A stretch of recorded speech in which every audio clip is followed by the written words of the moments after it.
Russian opposition leader Alexei Navalny was killed in a government prison with a poison 200 times more potent than morphine. The fatal toxin was conclusively discovered in samples of Navalny's body by a joint investigation conducted by officials from Germany, France, Britain, the Netherlands, and Sweden, according to a joint statement on Saturday. It's a troubling report, Rubio said Sunday. We don't have any reason to question it. Fox's Greg Palcott. Back-to-back storms are dumping heavy rain across most of California. There are flash flood, rock, and mudslide warnings. America's listening to Fox News. Now, your official weather forecast.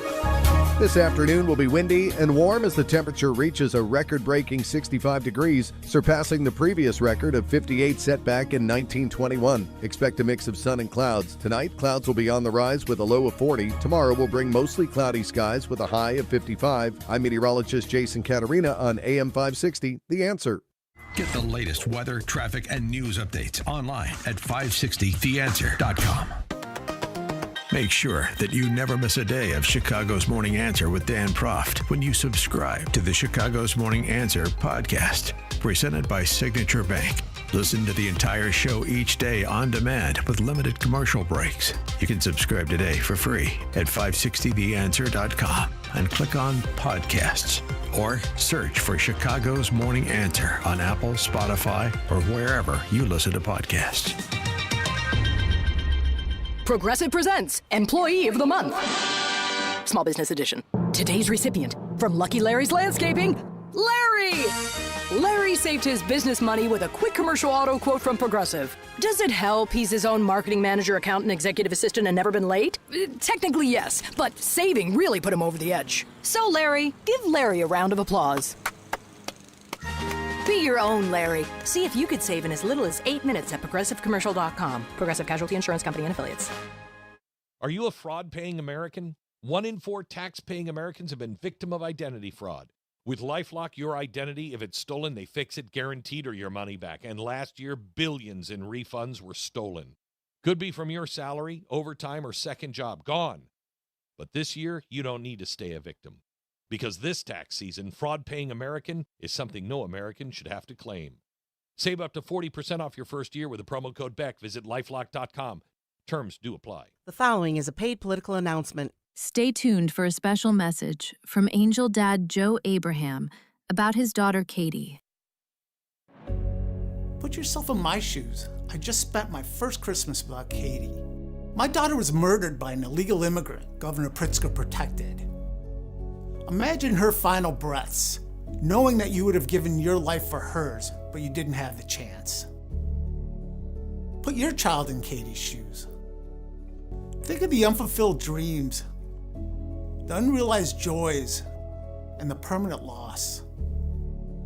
I'm not a political guy, but when politicians unleash violent criminals, we all need to get involved. We can do better, and we must do better. Ted Dabrowski would have protected Katie, and he'll protect your children the way I wish someone had protected mine. I'm Ted Dabrowski, and I approve this message.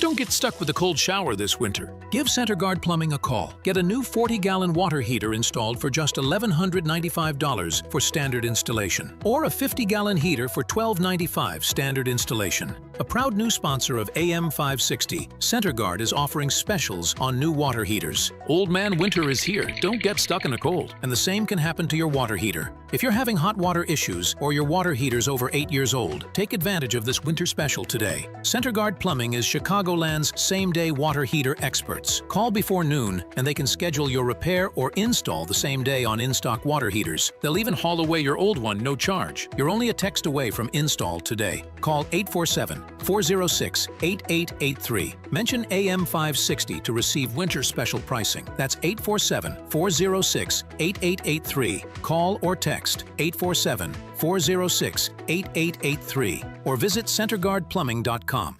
This hourly segment is brought to you by Goldilocks, offering smart security systems to homes and businesses. Call Goldilocks at 708-889-5600. Portions of the following show may be pre-recorded. The following live program is sponsored by Breakthrough Ideas. AM 560, The Answer. It's time for breaking news, expert insight, and informed commentary on what's happening in Springfield, Chicago, and beyond. Because an informed citizenry is the only way to protect our republic. It's time for The Real Story with Jeanne Ives and Amy Jacobson. Oh, and a lot to get to this President's Day. Good morning, Amy Jacobson here. Jeanne Ives has been a very busy bee since we last spoke on Friday. Welcome to The Real Story. You can watch us. We don't take days off. No, you can watch us on YouTube at Breakthrough Ideas YouTube channel. You can also watch us online at AM 560 Facebook page and, of course, 560theanswer.com.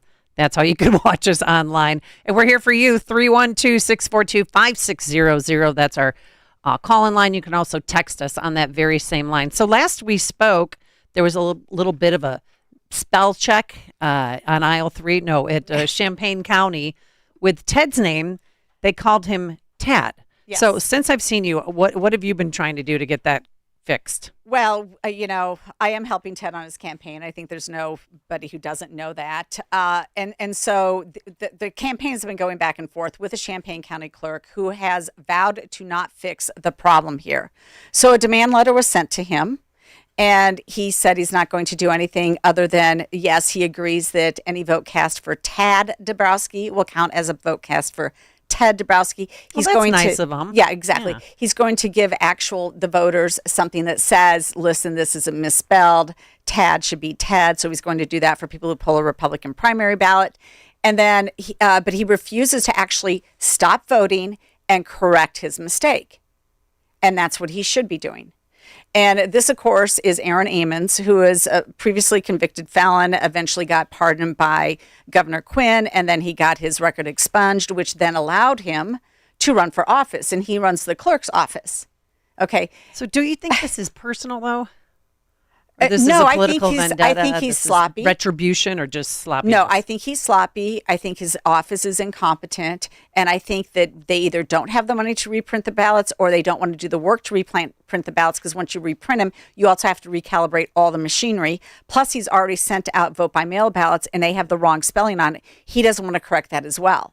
But this is a problem because Ted Dabrowski has used Ted more prominently than his last name in all election material.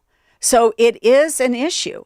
But that's not the only issue. Actually, there's more glaring issues than just this, Amy. Well, real quick, what is this Amos? What was he convicted of? Drug offenses.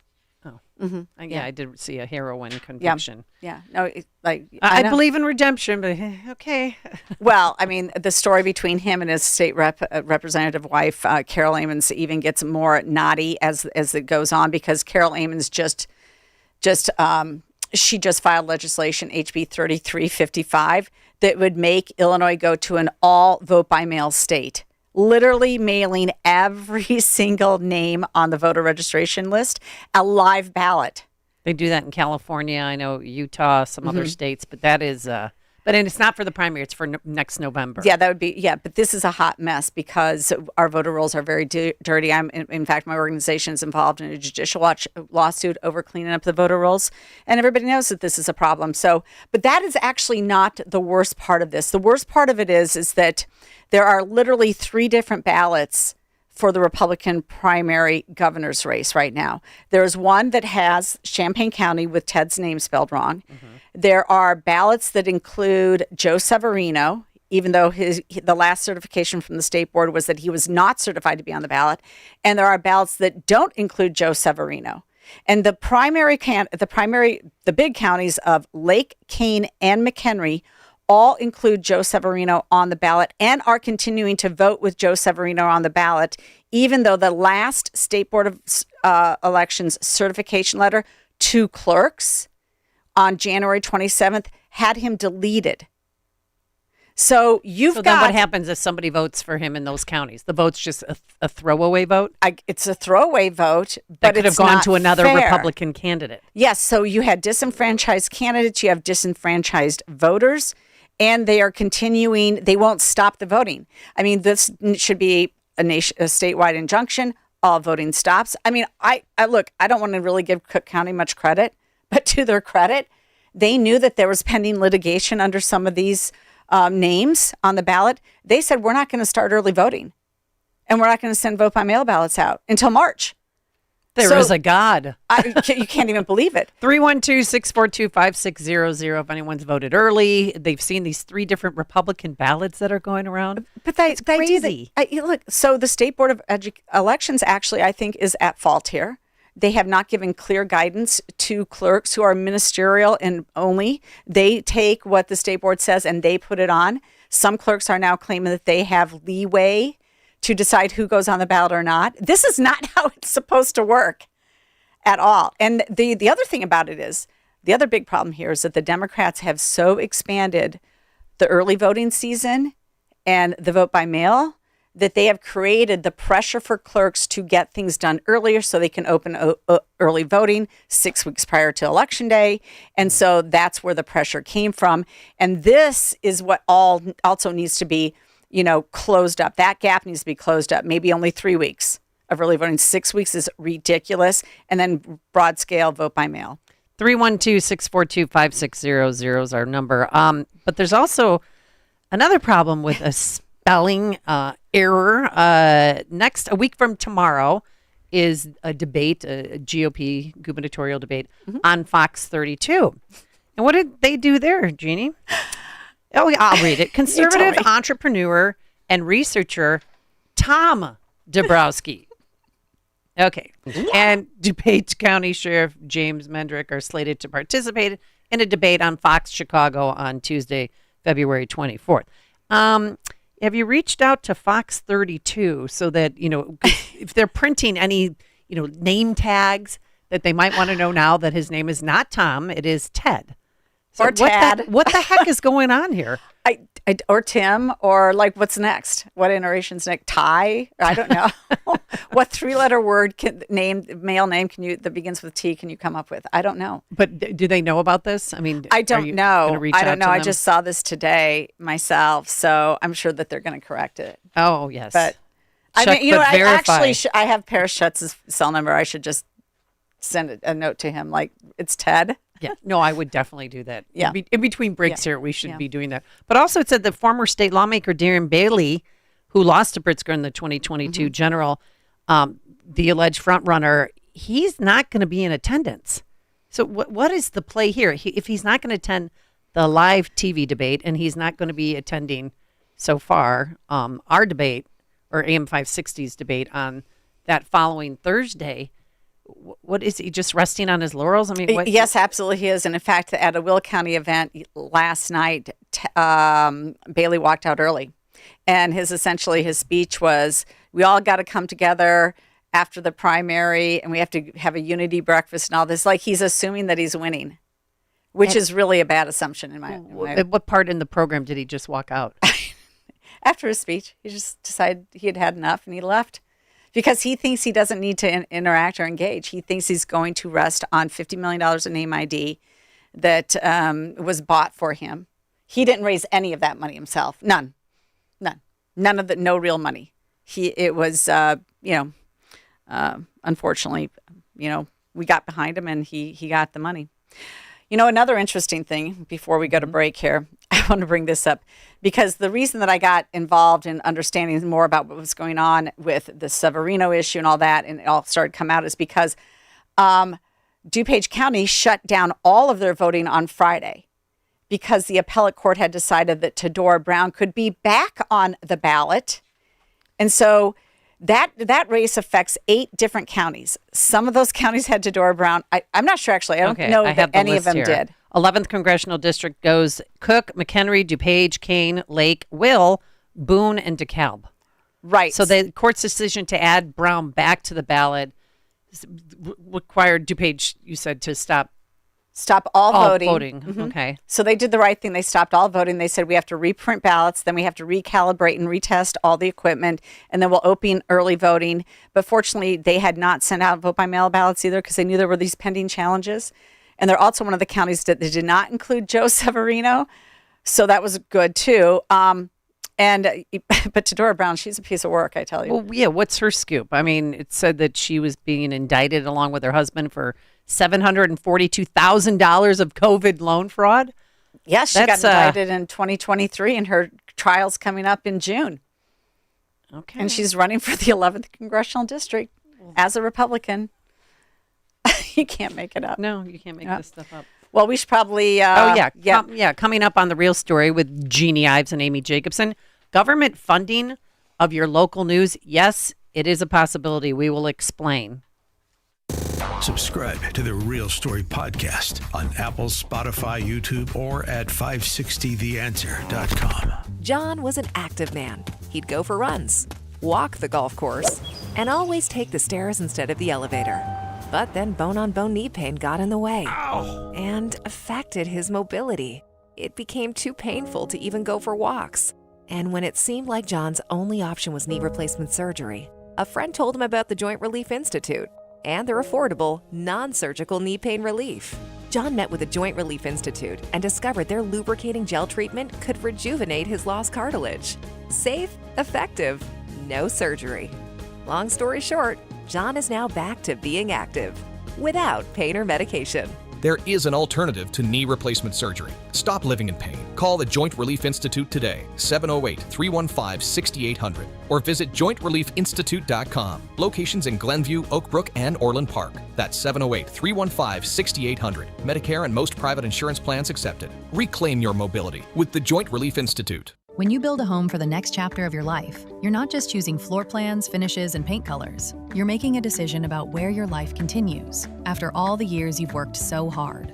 At Steiner Homes, we understand that because we're a family business that's been building custom homes in Northwest Indiana for over 30 years. And for us, this isn't just a business, it's a calling. Every Steiner home is built with intention. No shortcuts, no compromises. Just craftsmanship you can see and quality you can feel. There's a reason more empty nesters are choosing Indiana. Lower taxes mean your money goes further. Safer communities mean real peace of mind. It's a place where neighbors still wave, families flourish, and you can finally put down roots that feel right. From the very first sketch to the final walkthrough, we treat every home like it's our own family moving in. If you're ready to build a home and right-size your life in a smarter, safer place, start with people who truly care. Steiner Homes of Northwest Indiana. Love where you live. Learn more at steinerhomesltd.com. If you owe the IRS or state $10,000 or more, the stress can feel crushing. You may even worry about getting misled by big national tax companies that care more about quotas than people. That's exactly why ClearPath Tax Strategies exists. We're local, not some 800 number 3 states away. We're an independent team of experienced CPAs and attorneys who share your conservative values and believe that every tax problem has a real solution, one that works for you. We will fight to get you the lowest possible settlement, but nothing changes until you take the first step. Schedule your free consultation today and finally understand your options. Call 262-786-4442. That's 262-786-4442 or visit cptstrategies.com. ClearPath Tax Strategies. No judgment, just results. Take back your future and get the IRS and state off your back. AM 560, The Answer. My name is. All right, welcome back to The Real Story with Amy Jacobson and Jeannie Ives. One guy who thinks he's getting an unfair shake from the media is Mayor Johnson. He was on some podcast. I'm not even going to say their name, but it's left-leaning, and he's not so happy with the way they're treating him. And then you have the press, local press as well.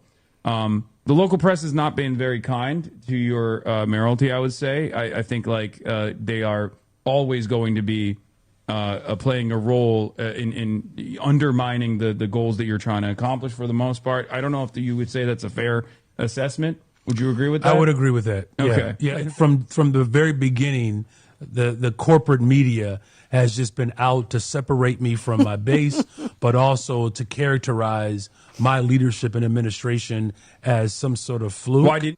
Oh my gosh. Well, I don't know about you, but I think that the local media has actually not been hard enough on him. Exactly. And you know what? Now in Illinois, they have a new tax credit to support local media. And it's a $5 million tax credit, and it's gone to, actually, I think, very left-leaning organizations, mostly, a lot of nonprofits. And somebody who knows a lot about local media because he's been invested in it for a long time is Brian Timpone. He runs Metric Media, Local Labs. He actually is an actual journalist. He went to journalism school. He started out in CBS, Capital News in Springfield. He was a press secretary for Lee Daniels. He's been working in local media for a long, long time, and he joins us now to discuss this. Brian, thanks for coming on the program. Hi, girls. How are you? It's ladies, Brian. Hi, ladies. Yeah.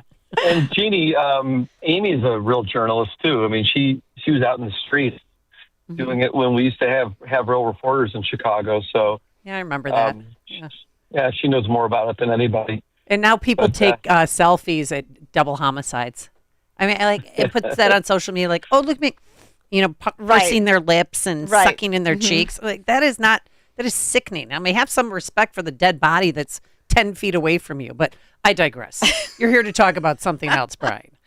Well, kind of, but it's the same. There's different motivations today in media. Things have changed.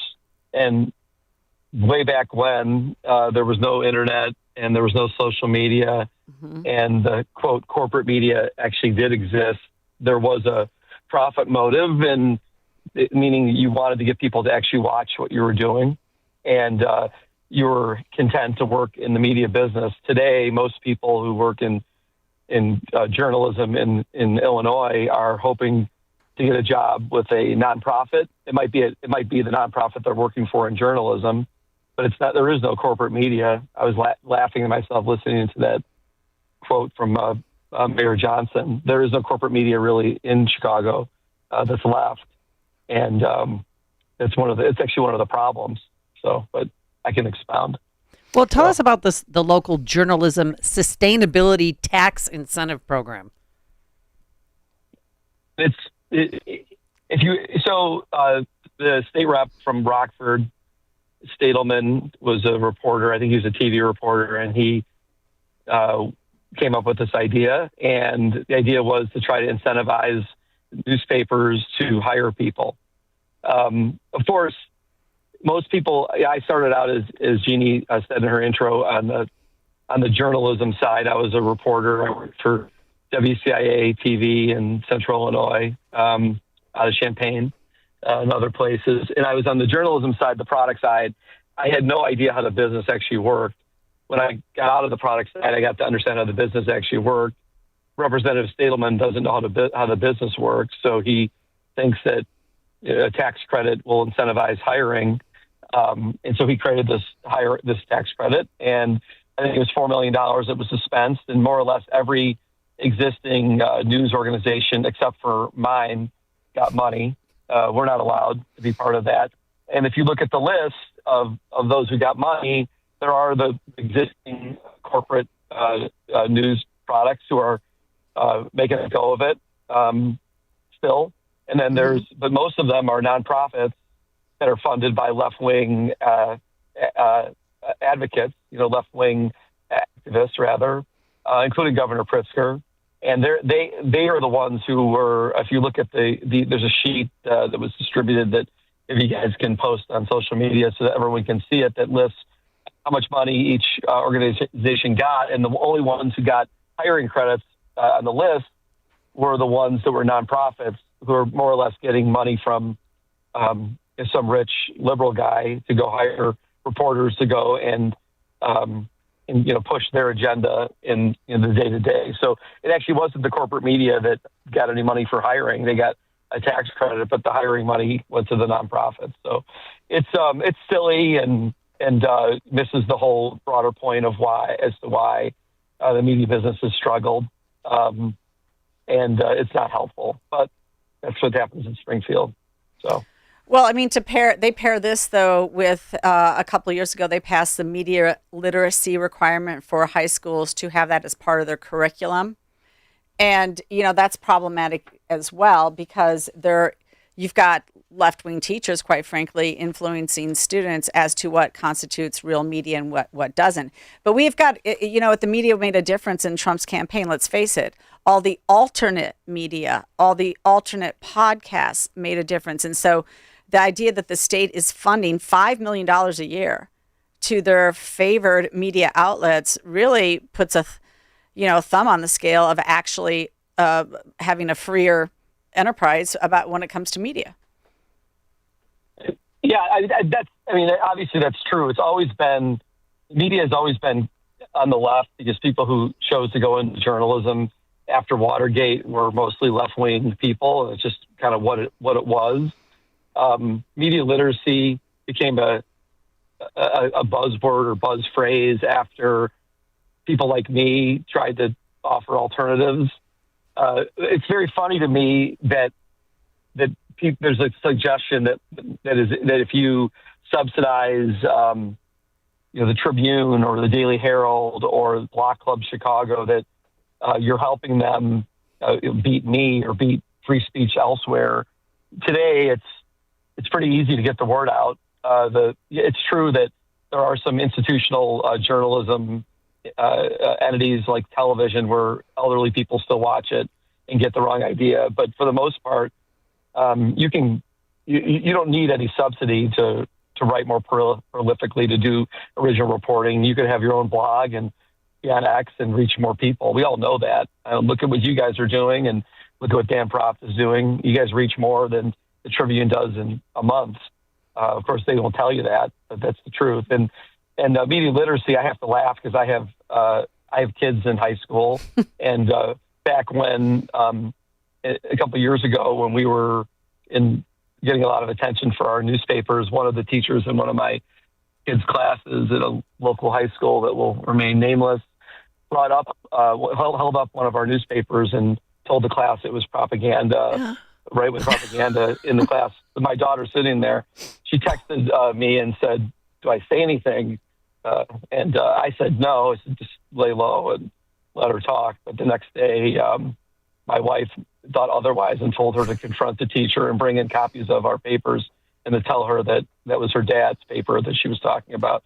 So she did, and the teacher didn't say anything else after that. But there are a lot of there are a lot of people who are angry at free speech, Jeannie. That's what you guys are really talking about. Yep. And that's where, when you hear media literacy, it's like a license on free speech. And they're just going to lose because they have losing arguments. And the biggest losing argument is that I want to deny you a chance to make an argument. No one really is for that when they think about it, except for the people who are institutionalized in the space. And we all know who those people are. They don't like the competition. Well, it's just the lack of trust, too, because now the government's buying their friends. They're buying favorable coverage. And that's the part, and it's obviously, there's no equity there. They're not going to fund you at all. How many times did you try and get some of this tax incentives? Yeah, I think we inquired about it just to see how firm the rejection would be. Good for you, Brian. Thank you so much for all you do. All right, we got a hard break. That's Brian Timpone. Thanks so much for weighing in on this important topic. Media is important. And when we come back, one local mom's fight to save American children from being groomed.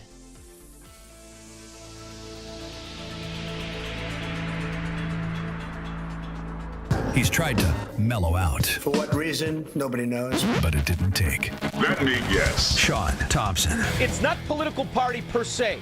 It's character. And every decent American should be outraged at the idea that this goes unreported for a decade. It is unfracking believable that every decent American doesn't want to light the torches. The Sean Thompson Show. Weekday afternoons at 4 on AM 560.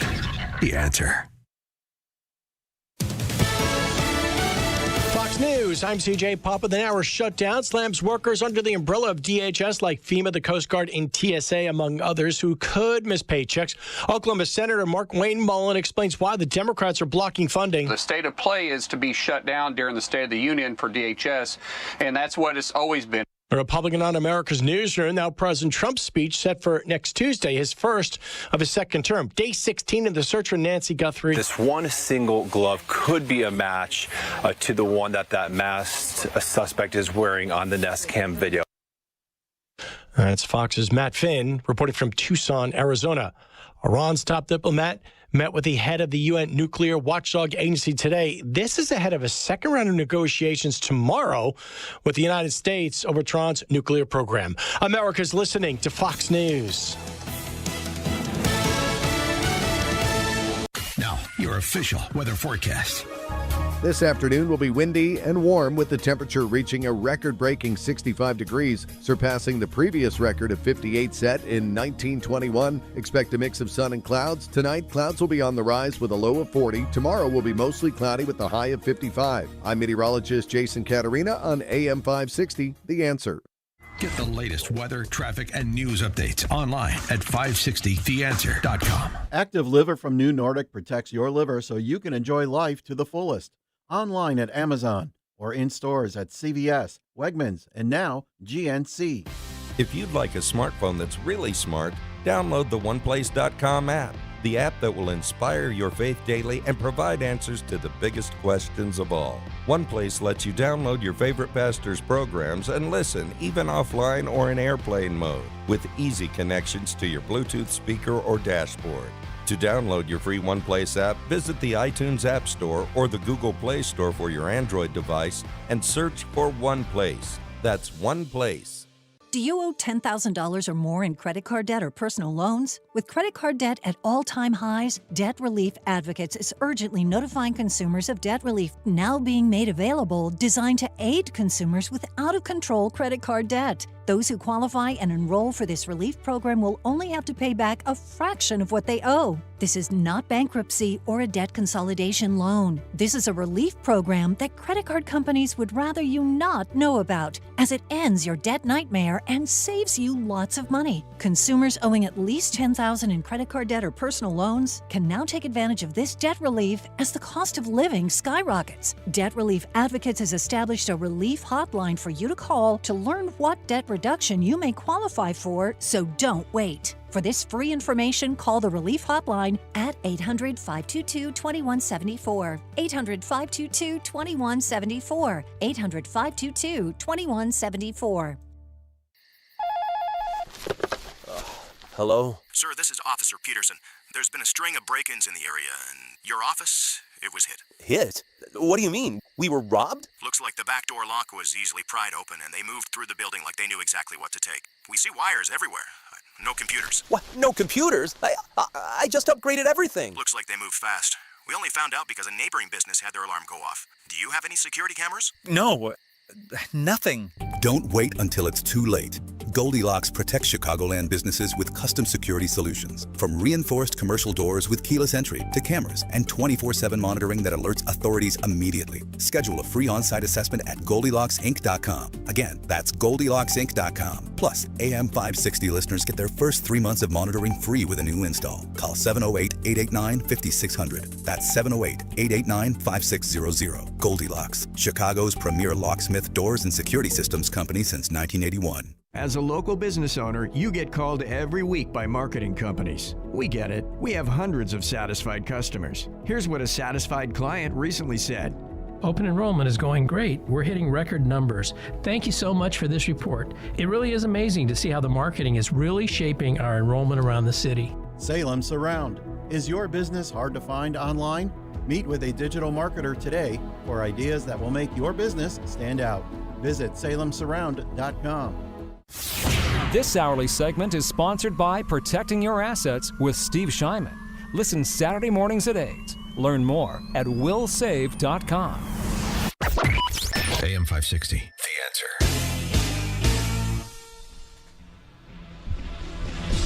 Oh, I love Midwestern mama bears. Good morning. Welcome back to The Real Story with Jeannie Ives and Amy Jacobson. Our next guest, she's a Midwestern mother, Jeannie, who refused to remain part of the silent majority. She's a steadfast defender of God-given rights, Christian values, and above all, the protection of children. And she now joins us because she is fighting for kids to not be groomed. And if they are groomed, there should be stern consequences. Mm-hmm. So with that, we welcome back to the program Michelle Peterson. Good morning, Michelle. How are you? Hi, good morning. Thank you for having me. I'm doing well. How are you? Good. So tell us the story. This has to do with your son, who was at Morris High School back in 2010, correct? That's correct. So just to give a brief overview, my son at the time was 15, turned 16 in the middle of some texting that was going on with the baseball coach there. He initially reached out to him because of a bullying incident on the baseball team, and that teacher continued to text him thereafter. And I overheard a conversation that tipped me off in October that there was something not right going on. And I heard my son was completely upset. He said, I don't know how often you want me to call you. You know that I'm busy. And he said I was taking, I'm working 2 jobs, taking a class in college. And then I heard him say, well, I'll meet you in your classroom tomorrow to pick up those paintballs. And so I knocked on his door, asked who he was talking to, and he told me, and I think you need to hang up the phone. It's completely inappropriate that he's calling you at 11 o'clock at night. And this was in October, so he's a baseball coach. No reason for him to be calling him. And what people need to understand is that these predators will go after kids who they'll find some sort of anything that they can go after in a vulnerable state. So they were looking at, he was looking at this bullying incident as a gateway to talk to my son. And I want to explain too what grooming is. So they have normal grooming where you groom someone to be a CEO of a company and you groom your kids to be a good moral character. This is unlawful grooming whereby somebody who is older or even in a position of authority will go after a child and try to gain their trust, to get them to do something nefarious to them. And so they also groom not just the child, but they also groom the family and the community. So when I took these messages there's no verbiage in these messages from the cell phone bill that I looked at, and took them to the principal. And he said, I just gave him a teacher's award 2 weeks ago, and he was exasperated. But long story short, it took us 3 years to get this guy convicted. And in August of 2013, he was going to take a plea bargain, decided not to take the plea deal, wanted to take it to trial by the grace of God. And found out shortly thereafter that a grooming law came into play in Illinois in July of 2013. And the state's attorney in Gubernatorial County at that time said that everything in that law is what he's done to my son, to our family, and to the community, but it's going to be difficult to get because there was no precedent set. So we went to court in October of 2013 and got a conviction of solicitation of a minor and the very first unlawful grooming conviction in the United States. So the teacher did 30 days in jail, had to register as a sex offender for only 10 years. So as of last May, he's no longer on the registry. And he had to pay about a $2,700 fine, but he never can teach again, which was my main goal. So fast forward 10 years, and I met a trafficking investigator named Amy Coelho. She's also a paralegal, and she was telling me about some cases. She was working on some pretty high-profile cases. One of them was a church called the Luz del Mundo, and it took her 10 years to get the main guy in that church, but they could only get him on child abuse charges. She then was telling me about Larry Nassar. Jim, this was one of her clients. So I started telling her about my case, and she grabbed my arm, and she said, I need to get a picture with you and send this to my team. And she had tears in her eyes. And so, what are you talking about? She goes, we use your case for every trafficking case we bust, including the ones I just told you about, because you have the only grooming conviction in the United States. So in 10 years, we had the only grooming conviction. And so how is that even possible? So we thought it would be because people were taking a plea bargain. So she said, we need to get a law put in place. Mm-hmm. And she wanted to call it Andrew's Law, to whereby somebody who is charged with grooming and or trafficking could not take a plea deal. So we started working on that. I met with a paralegal out of Florida, Allie Hopper, and she started looking in the criminal code in Florida. This was back in 2023. Soon realized that Florida did not even have a grooming law in place. So we took a step back and then realized that Illinois was the only state that had a grooming law in place at the time. So now I've kind of made it my personal mission to get a grooming law put in place in all 50 states. And in spring of 24, Florida then had a grooming law put in place. Shortly thereafter, about 3 weeks after Florida went, then Iowa had a grooming law put in place, then Arizona, then Georgia, and then last year, Louisiana and Montana. And about 8 other states have now kind of globbed onto that, and they have some sort of a grooming law in place. And currently I'm working with a senator out of Indiana and working with a senator out of Tennessee and also with some folks in Missouri and Wisconsin to get a grooming law put in place in those states. And the reason why we're having you on is because you're going to be testifying on the House floor in Indiana on Wednesday. That's right. So what this is going to the House at 10:30 on Wednesday. And while I'm glad that they were putting through a grooming law in Indiana, and Senator Dan Janelle is the one who put that through initially. And I grew up in Indiana, and Dan is from my hometown. And I've been working with him for the last 2 years on this bill, trying to make it as strong as we can. But unfortunately, it went through with some things that are big issues that need to be changed. So in the Indiana statutes, as far as any codes that have to do with minors, they actually define a minor as anybody under the age of 18. However, in this bill, they define a minor as anybody under the age of 14. So leaving out a whole group of people between the ages of 14 and 17 that are the ones who are most likely targeted and groomed. So in my son's case, he was 15 and turned 16. And this law, or this bill as it stands now, if it became law, would not have protected my son because he was 15 and not under 14. So their main reason for that is because they're saying because of the Romeo and Juliet clause, right? So that you could have somebody who was 17 dating a 16-year-old, then turns 18. They, let's say one of the parents doesn't like that kid who turns 18. They could then use this law against them. But they have to trust that the law enforcement will do their job and do their due diligence, and they can see that when they do their investigation that they would have been dating. And so this wouldn't have been a case of grooming as far as that goes.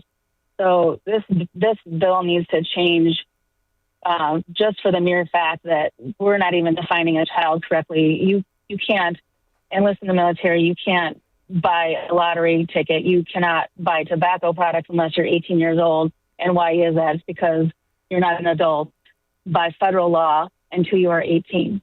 So why are we doing it any differently for this grooming bill? Okay, so when it comes to age specification and what you're talking about, there should be.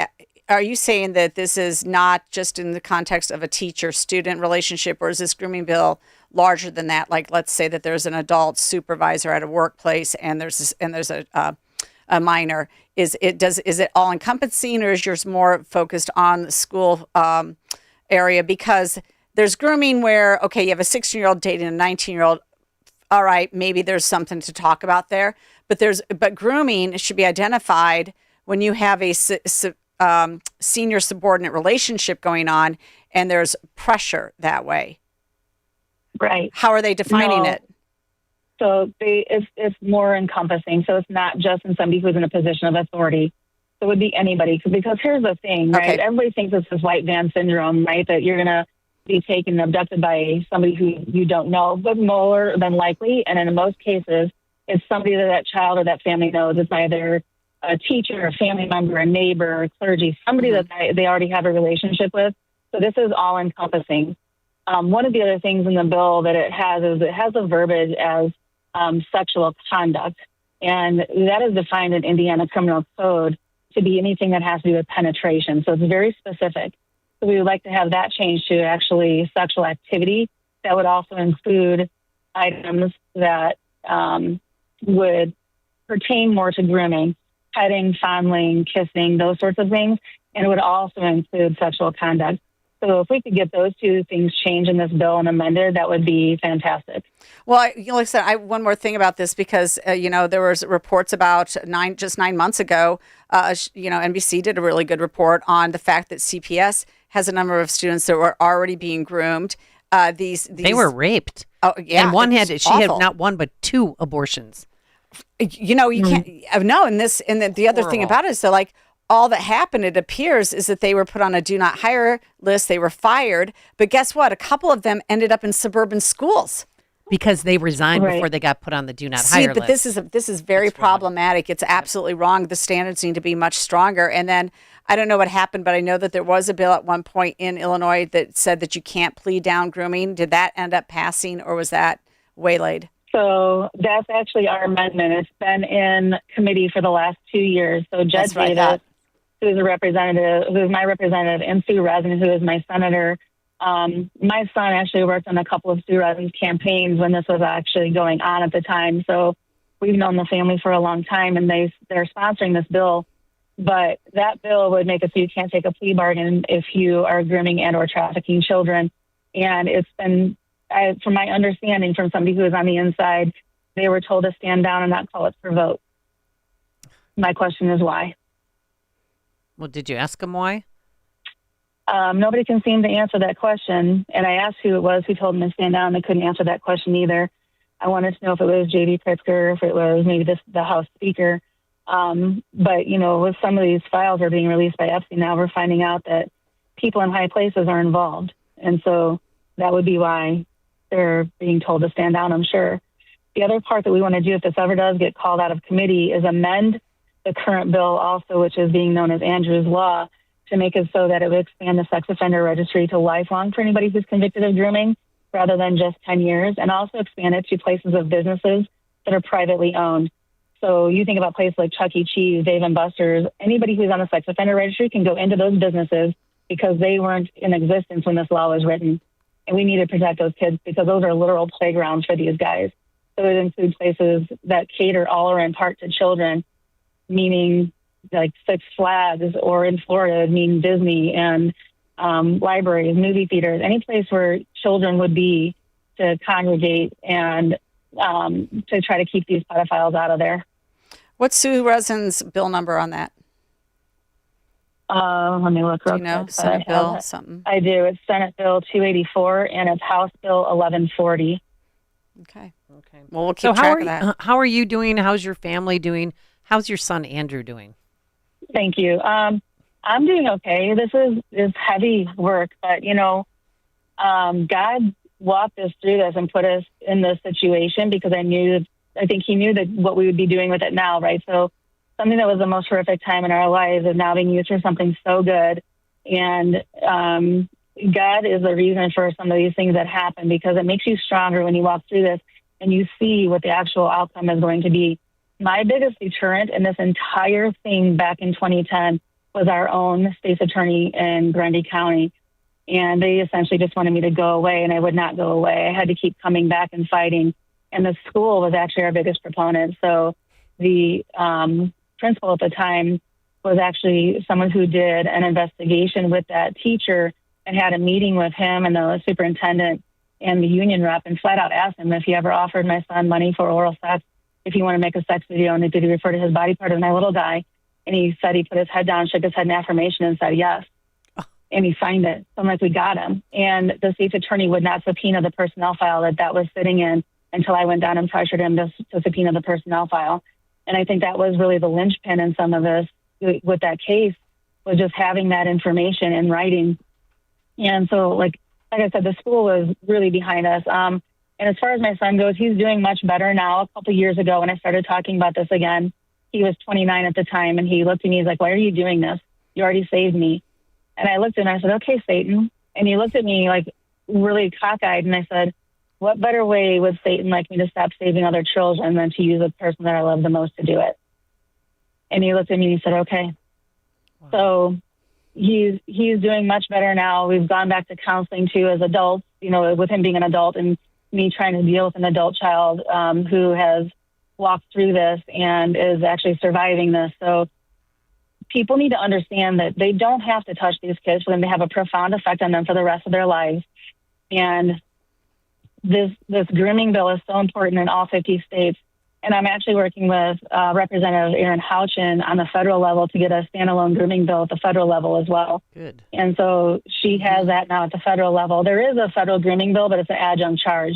So it has to be charged with something else. And so they asked me if I would put together a bill that they could take. And so it's sitting in legal right now at the federal level. And I'm really hoping that we can get Representative Hageman from Wyoming to actually sponsor that bill as well, because she's on the Judiciary Committee. And so she'd be able to help push that through a little bit more. So we're working on that. So it's been very busy trying to get all of this to go through. But yes, keep my son in your prayers, because this is an ongoing kind of a lifelong thing. And when these groomers are good, they make these kids feel bad for them, and they make them feel bad for them as far as he felt bad that he lost his job. He felt responsible that happened. Mm-hmm. And getting them to understand that that's not the case, that this is all on that groomer and it's all on that person. And the reason that these bills are so important is at the very end of the very first page of our grooming conviction, it states that this teacher offer U.S. currency to put his mouth on my son's penis. So that is the end game of grooming. So it's not just about the grooming bill itself, it's about what the grooming leads to. And we need to stop it before it starts and before they actually put their hands on these kids. All right, Michelle Peterson, we're going to have to leave it there. You can learn more about her fight for justice for all American kids at Michelle Peterson, S-O-N, and Michelle with 2 L's, so michellepeterson.org. Michelle, good luck on Wednesday and keep us posted. Thank you so much. Thanks for having me. This is the show that the Chicago Press Corps and the Democrats in Springfield don't want you to hear.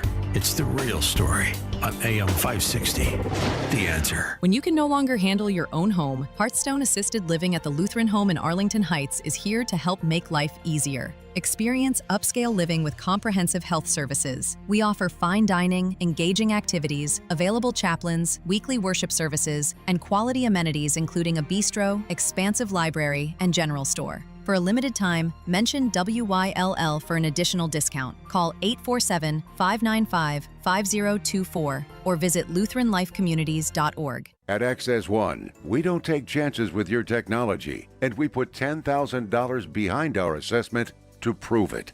Our mission is to strengthen your IT security and resilience, backed by over 30 years of experience, serving organizations across the Midwest. And here's the deal. If we can't find even one measurable way to improve your technology or security posture based on NIST or CIS security frameworks, we'll write you a check for $10,000. This free, confidential risk assessment is available for businesses with 25 to 500 employees and is designed to validate your IT performance against recognized security regulations. No gimmicks, just a confident promise from a partner who knows technology. Ready to take the challenge? Visit accessoneInc.com/challenge or call 800-654-1555. Certain conditions apply. See details online. Do you see yourself traveling, working part-time, or moving somewhere warmer when you retire? Hi, I'm Nolan Webster, your local Chicagoland Edward Jones financial advisor, and I want to help make your retirement goals a reality. Let's talk about where you are, where you want to be, and how we can get you there. Together, we can plan for the expected and make sure you're ready for the unexpected. Call me at 224-801-6107. That's 224-801-6107. Or visit edwardjones.com to get started today. Edward Jones, member SIPC. AM 560. The Answer.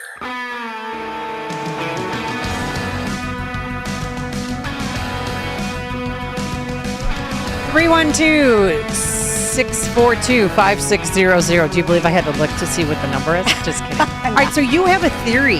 I do. On this. I do. I think that there may have been a stoppage on a bill related to grooming, especially if it may impact teachers or schools or anything like that. And I think it's because the LGBT community is so strong in these public schools that much of what they propose or that they discuss in their little groups and their clubs may be considered grooming. I honestly think that might be part of the reason that there has been pushback on a grooming bill. And that's terrible reason to do this, because that's grooming too of a different sort, and we've seen it. These kids who are getting mastectomies at age 16 are groomed and supported by it in their schools. It's a pain. And speaking of schools, I don't know if you saw on Friday was the big anti-ICE walkout. I know there's helicopters overhead because kids from Lakeview High School, don't forget about me, decided to go downtown to the Federal Plaza. Small group. I was pleasantly surprised. And they weren't yelling at anyone. They weren't attacking police like East Aurora High School students did a week ago today. And we have learned from Todd Starnes and others that one of the officers needed staples in his scalp because those students had thrown rocks at them, water bottles. It was disgusting. And to be honest, I don't even know if they know what they're walking out for, what they're fighting for. Here are 3 girls from East Aurora High School. They're laughing like they love the attack. I mean, they're high school kids, okay? And they're being interviewed by the media. So they're, I mean, this is fun, right? Who's having fun? Because I grew up with like being discriminated for my race. There's a lot of people that are getting ripped apart from their families, and like people don't deserve that. I'm here to like represent the people that can't speak up due to immigration, or the people that are too scared to come out their houses. They were holding Mexican flags. They were marching down the streets. Right. And they did not have Aurora police officers out there because of what happened on Monday. So guess who was directing traffic? The mayor of Aurora. The mayor. Literally. Wow. And Charlie Wojciechowski, where's your house keys? Confronted him. He's like, what are you doing here, Mayor? So just if you want to just make a right. In Aurora, Mayor John Lash helped direct traffic downtown. Police here taking a more hands-off approach after an incident Monday involving officers allegedly tackling some protesters. We had a conversation with the chief of police last night to have a withdrawn presence so they don't become the target of this. We want students to be focused on keeping ICE out of our community.